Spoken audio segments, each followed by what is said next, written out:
And interestingly, it's only been within the last 75 years that we've embraced evolutionary science. So what does that say about all the years before that? Why were people coming here then?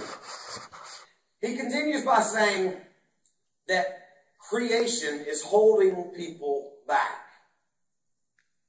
He says when a portion of the population doesn't believe in that, it holds everybody back. Now, first question is, what are we holding people back from? Second, does he really honestly want to stand behind that statement, knowing that men like, say, Sir Isaac Newton, a man that studied things like physics, calculus, mathematics, light, color, astronomy, a guy who believed in God and the Bible, was he holding us back? Because you see, it was Sir Isaac Newton, one of the greatest scientists of all times, who made the statement, he said, I find more sure marks of authenticity in the Bible than any profane history whatsoever. This was a guy who refuted atheism and defended creationism. Was he holding us back? Or maybe, what about Johann Kepler? Johann Kepler, one of the founders of the field of astronomy. This guy went to seminary for 2 years. He said astronomy was thinking God's thoughts after him. Here you've got a guy who helps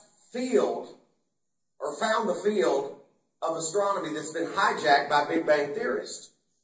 Or Blaise Pascal. This is a guy who studied hydrostatics, differential calculus. This is the guy who came up with the famous Pascal wager. He said, how can anyone lose who chooses to be a Christian?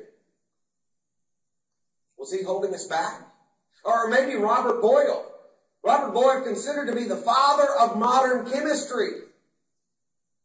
And yet, here's an interesting thing that we don't teach much in classrooms anymore. When this guy died, he left a large sum of money for the Boyle lectures to be held every single year. And you would think the father of modern chemistry would want to have lectures on chemistry every year, right? His lectures were for proving the Christian religion. Sir Isaac Newton, born 1642, made absolutely tremendous contributions to almost every field of science. It's hard to overstate his importance in the foundation of natural sciences. He was also a theologian and is beloved of anyone trying to prove that creationism has somehow advanced science. Let's look at two things, though, that Dr. Harrub seems prepared to sweep under the rug. 1. Sir Isaac would not have much approved of Dr. Harrub's version of the faith, and they share little in common on theological grounds. Newton was a believer in a God, but he was an anti-Trinitarian. In his private writings, he said many things which would have earned him excommunication from the church of the time. He considered any talk of Jesus being the Son of God as a blasphemy, and he held a number of other views in direct opposition to modern church teachings. 2. Sir Isaac Newton, like most 17th century scientists, had never considered anything but creationism. Newton was a man of his times. He helped to bring about the Enlightenment age, but he was also somewhat mired in old superstitions. He was a well-known alchemist, someone who believed in the magical transmutation of substances. He championed the false idea of an eternal ether that pervaded the universe. I have no doubt that he held a number of other ideas that were common at the time that we would today find ridiculous.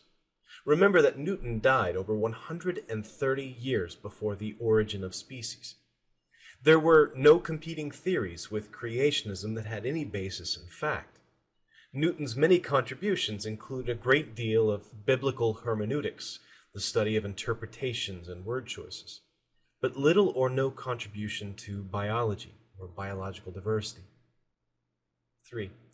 While Newton was a man of his times, his work wasn't based on his religious or superstitious beliefs. In most cases, Newton's cherished beliefs actually held him back from discovering scientific truths we know today. This is nothing to be ashamed of. Most scientists have difficulty seeing past their own prejudices and biases. That's why when someone like Darwin or Einstein comes along and challenges what we know or think we know, some people have difficulty adapting. People like Dr. Harrub. Dr. Harrub also mentions Johannes Kepler, though he butchers the name, and Blaise Pascal. Pascal died in 1662, Kepler in 1630, long before Darwin was even born. Neither of them made any contributions of note to biology. The two of them can serve as introductions to some of the ways that religion and superstition has retarded scientific progress. Kepler famously was forbidden to teach at universities in Catholic Germany because of his Calvinist beliefs.